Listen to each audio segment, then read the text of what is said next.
பாருங்க, இந்த ஓரமாக கிடந்த இந்த அட்டைப்பெட்டியில் உழவர்கள் ஏர் விழக்கூடிய அந்த கலப்பையாக நாம் மாற்ற போகிறோம். அந்த அட்டையை இது மாதிரி ஒரு பகுதியாக நாம் என்ன செஞ்சுக்கணும், கட் பண்ணி வச்சுக்கணும். அடுத்தபடியாக இன்னொரு பீஸை இந்த மாதிரி கட் பண்ணி வச்சுக்கணும்.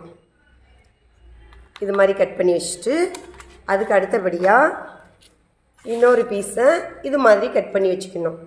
வச்சுட்டு இந்த பகுதியில் நுனியில் என்ன பண்ணணும்னா, நுனி பகுதியில் இந்த ஏர் விழுறதுக்கான பகுதி இருக்கும் பார்த்தீங்களா, உழவு உழுதுக்கு வயலில், அந்த கலப்பைக்குரிய அந்த நுனி பகுதியை இங்கே வைக்கணும். அடுத்தபடியாக இதை இந்த சைடு வச்சு நாம் என்ன செய்யணும், இந்த சல்லோ டேப்பை போட்டு ஒட்டிடணும். பாருங்கள், நான் இப்போ ஒட்டி முடிச்சிட்டேன். டேப் வச்சு ஒட்டியாச்சு, அவ்வளோதான்.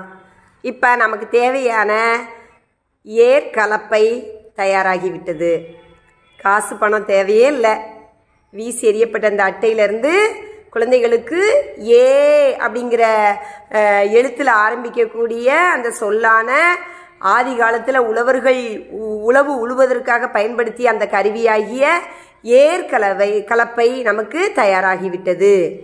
குழந்தைங்க அந்த பாரம்பரிய அந்த கருவியை, உழவு உழுவதற்குரிய பாரம்பரிய கருவியை தன்னுடைய கண்கூடாக அவங்க என்ன செய்கிறாங்க, கண்டுகளிக்கிறாங்க. அவங்க லைஃப்பில் இதுதான் கலப்பை, ஏர் உழவு உழக்கூடிய கலப்பைன்னு அவங்க அறிஞ்சிக்கிறாங்க. இது ஒரு சிறந்த ஒரு டிஎல்எம்.